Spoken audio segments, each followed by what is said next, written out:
Por que o Brasil para durante uma Copa do Mundo? Porque um gol da seleção faz o país inteiro celebrar junto, independente de classe social, cor, região. Porque futebol no Brasil não é só esporte, é questão de identidade nacional. A resposta vai muito além do óbvio. A psicologia revela que a relação entre futebol e identidade brasileira é uma das conexões mais profundas e complexas entre esporte e cultura em todo o mundo. Hoje você vai descobrir as camadas psicológicas, históricas e sociais que fazem do futebol o coração pulsante da brasilidade. E no final, você vai entender por que quando a seleção joga, não é só um time em campo, é a alma de uma nação inteira sendo testada. Prepare-se, porque essa explicação vai mudar a forma como você enxerga futebol brasileiro para sempre. Primeiro ponto. Futebol como ferramenta de construção nacional. O Brasil é um país continental com diferenças regionais enormes. Nordeste, Sul, Norte, Sudeste, Centro-Oeste. Cada região tem sua cultura, seu sotaque, seus costumes. O que une todas essas diferenças? Futebol. Psicologia social explica esse fenômeno através da teoria da identidade nacional. Nações precisam de símbolos unificadores. Bandeira, hino, idioma. Mas no Brasil o símbolo mais poderoso é a camisa amarela. Quando a seleção joga, diferenças desaparecem. O empresário de São Paulo e o pescador do Pará torcem pelo mesmo time. Sentem a mesma ansiedade. Comemoram a mesma vitória. Por algumas horas, eles não são de classes diferentes, regiões diferentes, realidades diferentes. Eles são brasileiros e essa unificação temporária é poderosa. Cria a sensação de pertencimento a algo maior, de fazer parte de comunidade imaginada de 200 milhões. Futebol faz o que política raramente consegue. Une o país. Segundo ponto, futebol como compensação para frustrações coletivas. Aqui está uma verdade desconfortável, mas importante. Brasil é país de desigualdades brutais. Sistema educacional falho. Saúde pública precária. Corrupção endêmica. Violência urbana. Para a maioria da população, a vida é difícil. Os sonhos são limitados. A mobilidade social é quase impossível. E nesse contexto, o futebol oferece algo raro. Esperança. Psicólogos chamam isso de compensação simbólica. Quando o país falha em tantas áreas, vitórias no futebol se tornam evidência de que Brasil pode ser grande, de que brasileiros são especiais, de que existe algo em que somos os melhores do mundo. E isso é emocionalmente crucial. Dá dignidade, dá orgulho, dá razão para acreditar que, apesar de tudo, tem algo de valor em ser brasileiro. Claro que isso pode ser problemático, pode criar alienação política. Pode fazer pessoas ignorarem problemas reais. Mas psicologicamente, serve função importante. Mantém esperança viva em contexto onde esperança é escassa. Terceiro ponto, o mito da ginga brasileira e identidade racial. O futebol brasileiro tem estilo único. Não é só sobre vencer.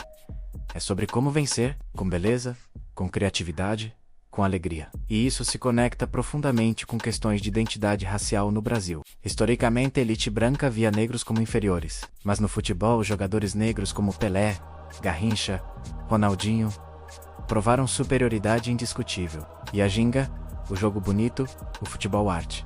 Tudo isso foi construído como identidade afro-brasileira. Psicologia cultural mostra como isso reconfigurou percepções raciais. De repente, características associadas à negritude, improvisação, criatividade, alegria, se tornaram motivo de orgulho nacional. Claro que o racismo não desapareceu, mas futebol criou espaço onde negritude podia ser celebrada, onde corpo negro era visto como corpo capaz, poderoso, belo. E isso teve impacto profundo em como brasileiros negros constroem sua identidade. Futebol se tornou território de afirmação, de pertencimento, de dignidade. Quarto ponto, Copa do Mundo como ritual. Coletivo de renovação. A cada 4 anos, Brasil para ruas se esvaziam.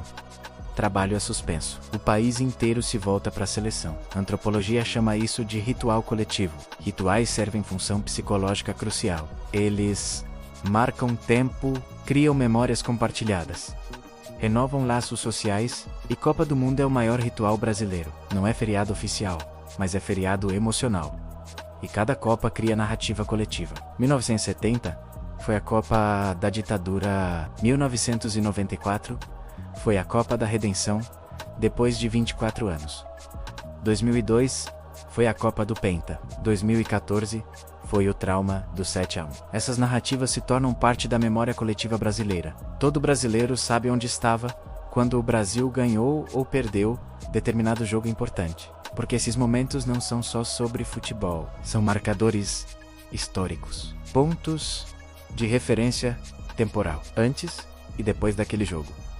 Isso cria continuidade geracional. Avô, pai e neto compartilham essas memórias e, através delas, compartilham identidade brasileira.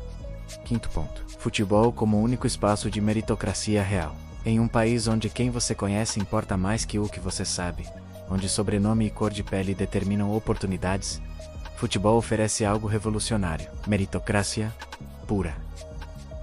Se você tem talento, você sobe. Não importa se você nasceu na favela, não importa se você é negro, não importa se você é pobre. Se você joga bem, você vence. E essa promessa é poderosa. Psicologia motivacional mostra que pessoas precisam acreditar que esforço leva a resultados. E futebol é o único lugar onde milhões de brasileiros veem essa promessa se cumprir. Crianças pobres viram milionários. Garotos de comunidades viram ídolos nacionais. E cada história dessas alimenta sonho coletivo. Claro que para cada Neymar, existem milhões que não conseguem, mas a possibilidade existe. E psicologicamente a possibilidade é suficiente para manter esperança. Futebol é loteria emocional, e brasileiros compram esse bilhete todos os dias. Sexto ponto. Derrota no futebol como trauma nacional. 7-1. Não precisa dizer mais nada. Todo brasileiro sabe. Aquela derrota em 2014 não foi só derrota esportiva, foi trauma psicológico coletivo. Psicólogos que estudaram o evento compararam a reações de luto nacional. Pessoas chorando nas ruas, silêncio pesado, sensação de humilhação. Por quê? Porque quando o Brasil perde no futebol, especialmente de forma humilhante, não é só o time que perde, é a identidade nacional que é ferida. Lembra do segundo ponto? Futebol é compensação, é prova de que Brasil é grande. Então quando o time falha, a compensação desaparece. E todas aquelas frustrações reprimidas voltam. Todas aquelas dúvidas sobre o país ressurgem. Será que não somos bons em nada? Será que tudo é ilusão? Por isso derrota no futebol dói tanto, porque toca em feridas muito mais profundas que esporte. Toca na ferida de ser de país que promete muito e entrega pouco. E isso é devastador. Sétimo e último ponto. Futebol como linguagem emocional brasileira. Brasileiros falam através de futebol. Metáforas de futebol permeiam conversas cotidianas. Dar chapéu, fazer gol, deixar a bola rolar, marcar em cima. Futebol não é só sobre futebol.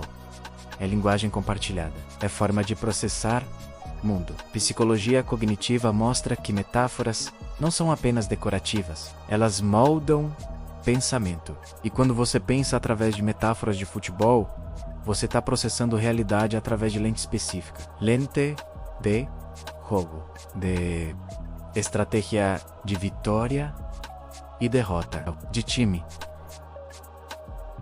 E isso reforça identidade coletiva, porque quando todos falam a mesma linguagem metafórica, todos compartilham a mesma forma de ver mundo. Futebol se torna não só o que brasileiros assistem, mas como brasileiros pensam, como se relacionam, como constroem significado. É sistema operacional da cultura brasileira. Então por que futebol mexe tanto com identidade brasileira? Porque ele não é só esporte. É construtor de nação, é compensador de frustrações, é afirmador de identidade racial, é ritual coletivo, é promessa de meritocracia, é vulnerabilidade nacional, é linguagem compartilhada. Futebol é onde o Brasil se encontra. Se celebrar, se machuca. Se reconstrói e entender isso é entender algo fundamental sobre o que significa ser brasileiro. Não dá para entender Brasil sem entender futebol. E não dá para entender futebol brasileiro sem entender as camadas psicológicas profundas que conectam bola aos pés com a alma da nação. Se você quer continuar explorando essas conexões entre psicologia, cultura e futebol, fica aqui no canal. Porque aqui a gente não só assiste o jogo, a gente decifra o que ele revela sobre quem somos. Até o próximo vídeo.